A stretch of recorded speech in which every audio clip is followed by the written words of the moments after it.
சகோதரிகளே, இன்று வழங்கப்பட இருக்கும் பதக்கம் தங்கத்தால் செய்யப்பட்டது மட்டுமல்ல, தியாகத்தாலும் செய்யப்பட்டது. சாதனைகள் புரிந்த பல அதிகாரிகள் இதை பெற்றிருக்கின்றனர். ஆனால் இன்று அதை பெறப்போகும் இளம் போலீஸ் அதிகாரி ஒரு சரித்திரமே படைத்திருக்கிறார் என்று சொன்னால் அது மிகையாகாது. அவரை மேடைக்கு அழைக்கிறேன். இன்ஸ்பெக்டர் ரவிசங்கர்.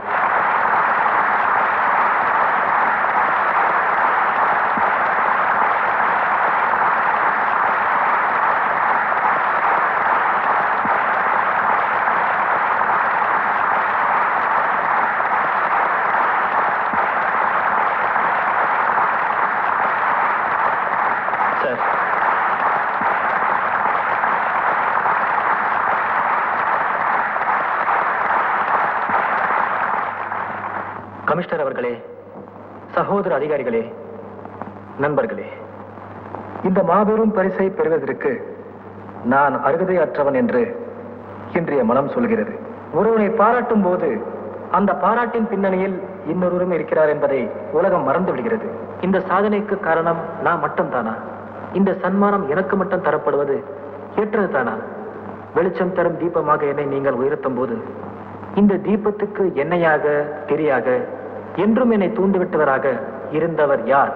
நீங்கள் எனக்கு இந்த பாராட்டு தரும்போது இந்த பாராட்டுக்கு காரணமானவர் யார்? விளக்கேறிய என்னை, என்னுடைய இந்த வாழ்வுக்கு காரணம் என் அன்னை சீதா லட்சுமி அவர்கள்.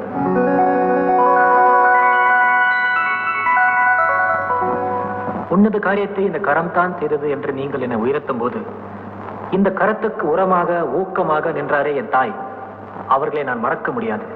தங்கப் பதக்கத்தை நான் பெறுவதை விட அவர்கள் பெறுவதுதான் நியாயம். அம்மா, வருக வருக என்று உங்களை இந்த காவல்துறையின் சார்பாக நான் அழைக்கிறேன்.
ஆனால் முதலாளி அவர்கள் நமது பிரச்சனைகளுக்கு தீர்வு காண இன்று வரை எந்த நடவடிக்கையும் எடுக்கவில்லை. அவரிடத்தில் நாம் கேட்பது வருமானத்தில் பங்கு அல்ல, வயிற்று பசிக்கு வழி கேட்கிறோம். வரும் பணமெல்லாம் அவருக்குத்தான் சொந்தம். அதை அடித்து பறிக்க வேண்டும் என்ற ஆசை நமக்கு இல்லை. அடிப்படை உரிமையைத்தான் கேட்கிறோம். இவர்கள் யார் கோரிக்கையை எழுப்ப, இதற்கு நாம் ஏன் செவிசாய்க்க என்று நீங்கள் இருமாப்போடு இருந்து விட்டால் பட்டினி எங்களுக்கு புதிதல்ல. பசி நாங்கள் பார்க்காததும் அல்ல. லட்சியம் நிறைவேறும் வரை போராட்டம் நடப்பது நிச்சயம். ராமையா தலைவர், ராமையா தலைவர், ராமையா தலைவர். அவர்களிடம் நாம் கேட்பது அவர்கள் லாபத்தில் பங்கு அல்ல, அன்றாடம் நமது வாழ்க்கையை பிரச்சனை இல்லாமல் நடத்த. கல்வியின்மை, வசதியின்மை, பசி போன்ற பிடிகள் நம்மை விட்டு நீங்கி என்று நாமும் மனிதர்களாக வாழ்கிறோமோ அன்றுதான் நமது வாழ்க்கையில் பொழுது விடியும். எப்போது நமது குழந்தைகள் படிக்க இலவச கல்வி, வியாதியில் படுப்போருக்கு வைத்திய உதவி எல்லாமே நாம் பெறுவோமோ அப்போதுதான் நமது வாழ்க்கையில் பொழுது விடியும். என் மதிப்புக்குரிய முதலாளி அவர்களே, இதை நீங்கள் கருணையோடு கேட்டுக் கொண்டிருப்பீர்களானால் நாங்கள் கேட்பது பிச்சை அல்ல, பிரச்சனை என்பது உங்களுக்கு புரியும். வருவது வரட்டும், வேலை நிறுத்தம் நடக்கட்டும் என்று நீங்கள் எங்கள் வாழ்க்கையை பந்தாட நினைத்தால் நாங்கள் ஓயமாட்டோம், சாயமாட்டோம். கோரிக்கைகள் நிறைவேறும் வரை பணியவும் மாட்டோம் என்று முதலாளி வர்க்கமே உங்களுக்கு நாங்கள் எச்சரிக்கை விடுக்கிறோம். நீங்கள் எங்களை வாழ்த்தாவிட்டாலும் நாங்கள் வாழ வழி செய்யுங்கள். எங்கள் கோரிக்கைகளுக்கு செவிசாய்த்து அவற்றை நிறைவேற்றி தாருங்கள். கோரிக்கை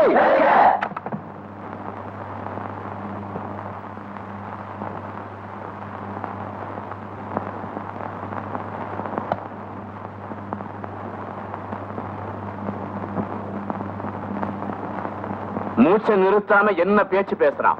பிரமாதம். முதலாளி உத்தரவு கொடுத்தா அவரை பேச முடியாம பண்ணிடுறேன். இடியட். இந்த நேரத்துல ராமையா தலையை நீ எடுத்தா அவனுக்கு செல வச்சிருவாங்க. அவன் தியாகி ஆயிடுவான். ஆயுசோட வச்சு அவன் அணுவணுவா கொல்லணும். பின்ன என்னதான் பண்றது பாஸ்? பாவி லஞ்சம் கூட வாங்க மாட்டானே. பணத்தாசை இல்லைன்னா வேற ஆசை இருக்காது அவனுக்கு. கடவுள் ஒவ்வொருத்தருக்கும் ஒரு வீக்னஸ் வச்சிருக்கான். சில பேருக்கு குடியில வீக்னஸ், சில பேருக்கு குதிரையில வீக்னஸ். ராமையா வீக்னஸுக்கு ஏதுன்னு பார்க்கணும்.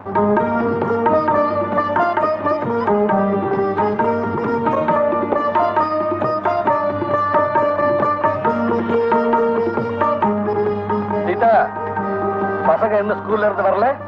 ஆமா, கொஞ்சம் நேரம் ஆனாதான் என்ன? ஏன் இப்படி கவலைப்படுறீங்க? வந்துருவாங்க. சரி சரி. வந்துட்டாங்க.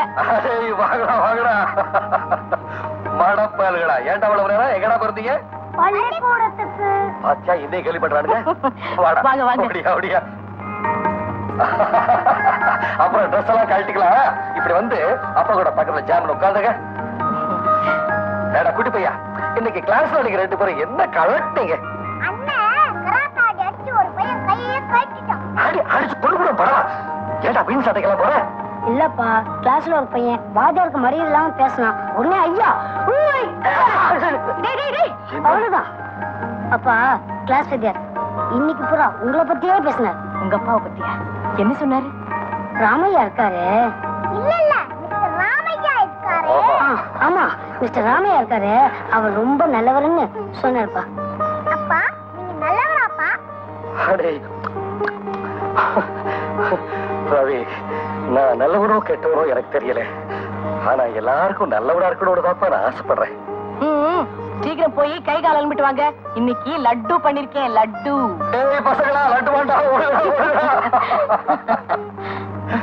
பாத்தியா சீதா, இந்த ராமையாவோட பிள்ளைகளா இல்ல கொக்கானா? போதும் பெருமை. அடே, சொல்ல மறந்துட்டேனே. என்ன? ராமு வந்து இந்த ஃபைல் கொடுத்துட்டு போறாரு. தொழிலாளிங்க எல்லாம் உங்க பேர்ல ரொம்ப நம்பிக்கை வச்சிருக்காங்கன்னு உங்ககிட்ட சொல்ல சொன்னாரு. வாசம் தான் சீதா. இந்த போராட்டத்துக்கு சீக்கிரமா ஒரு முடிவு கட்டி ஆகணும். நாளைக்கு முதலாளியோட பங்களாவுக்கே நாங்க ஊர்வலமா போறோம்.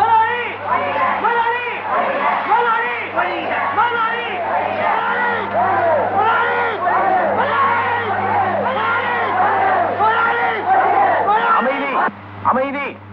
முதலாளி உங்ககிட்ட நியாயமா பேச்சு நடத்த விரும்புறார். நீங்க உங்க சார்பா உங்க தலைவர் அனுப்புங்க. ராமையா, நீங்க போங்க. ஆமா.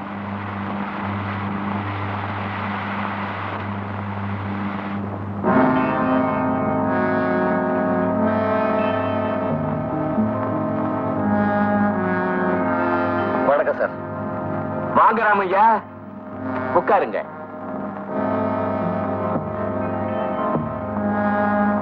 ராமையா, சமரச ஒப்பந்தத்தை தயார் பண்ணிட்டேன். பாருங்க.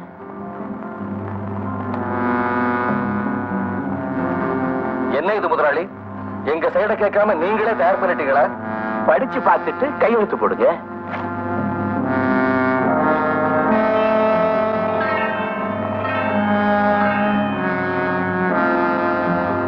எங்களை கேள்வி பண்ணணுங்கிறது உங்க நினைப்பா? நாங்க நிராகரிச்ச கிளாஸ் எல்லாம் திரும்ப இதுல போட்டிருக்கிறீங்க. என்ன நியாயம் முதலாளி? நியாயம் என்னவோ அத கடைசி பக்கத்துல காட்டியிருக்கிறேன். நீங்க 2 பக்கம் தானே பார்த்திருக்கீங்க. அந்த கடைசி பக்கத்தையும் பாத்தீங்கன்னா நீங்க என் பக்கம் வந்துருவீங்க. திருப்புங்க.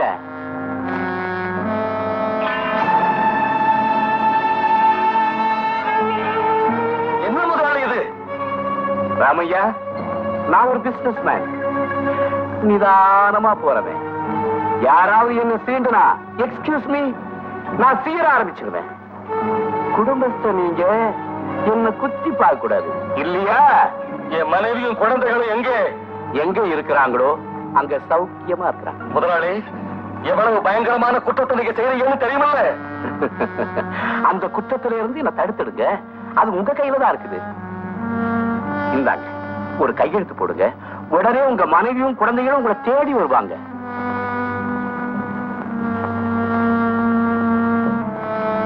கையெழுத்து போடலன்னா போட்டோவை கிழிச்சு சுக்கல் சுக்கல் ஆக்கிடுவேன். பிரகாஷ், பயமுறுத்த பாக்குறீங்களா? உங்களை நான் ஏன் பயமுறுத்தணும்? வைரவே, இவனை தெரியுமா உங்களுக்கு? மதனகோபால்னு பேரு. இவன் ஊர்ல இருந்தது சில வருஷம், ஜெயில இருந்தது பல வருஷம். 2 கொலை தான் பண்ணியிருக்கிறான். ஒண்ணு அழகான 7 வயசு. பிரகாஷ், பிரகாஷ், எனக்கு என் மனைவி வேணும், என் பிள்ளைங்க வேணும். எனக்கு கையெழுத்து வேணும்.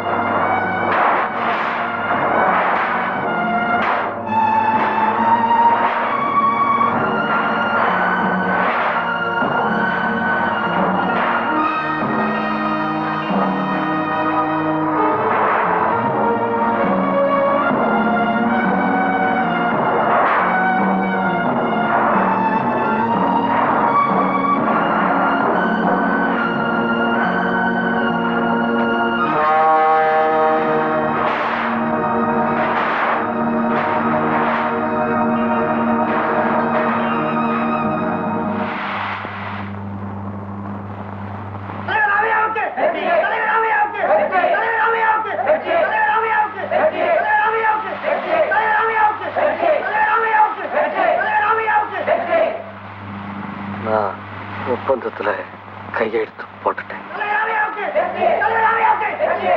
மன்னிக்கணும் தோழர்களே, முதலாளியோட சட்டத்திட்டங்களுக்கு கட்டுப்பட்டு நான் கையெழுத்து போட்டுட்டேன். என்ன சொல்றீங்க? எனக்கு சொல்ல தெரியல, சொல்லவும் என்னால முடியல. நான் தலைவர், உங்க எல்லாருக்கும் வழிகாட்டணும். நான் வழி காட்டல. எதிர்காலத்துல எந்த விதமான எதிர்ப்பும் உங்களால வராது, எந்த வேலை நிறுத்தமும் உங்களால நடக்காதுன்னு உங்க எல்லாரையும், உங்க மானம் மரியாதை எல்லாத்தையும்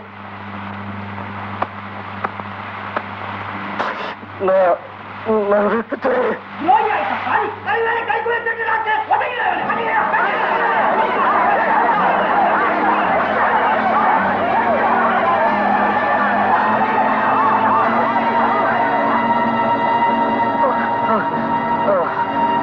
அம்மா,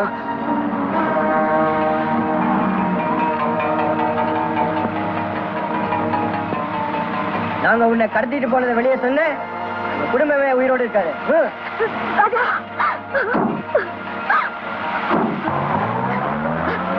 எனக்கு நல்லா தெரியுங்க, இதுல உங்க தவறு எதுவுமே இல்லை. எனக்காக, நம்ம குழந்தைகளுக்காகத்தான் நீங்க அப்படி செஞ்சிருக்கீங்க. அந்த நிலைமையில வேற யாரா இருந்தாலும் அப்படித்தாங்க செஞ்சிருக்கீங்க.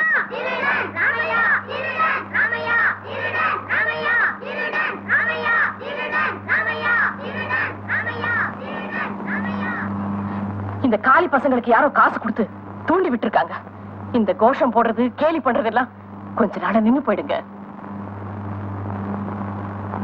உங்களை நிச்சயம் தொழிலாளிங்க மன்னிச்சிடுவாங்க. பழைய மரியாதையும் மதிப்பும் கட்டாயம் திரும்ப உங்களுக்கு கிடைச்சிடுங்க. ஏங்க, நான் போய் இந்த மருந்து வாங்கிட்டு வந்துடுறேங்க. என்னங்க?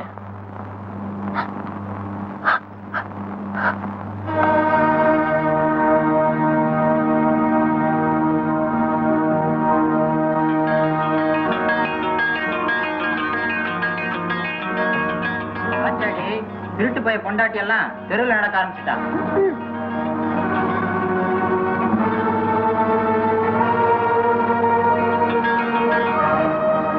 ராமையா பொண்டாட்டி போறத பாத்தியா? அவன் நம்ம வயசுல அடிச்சதுக்கு அவன் அந்த அடியோட விட்டுருக்க கூடாது.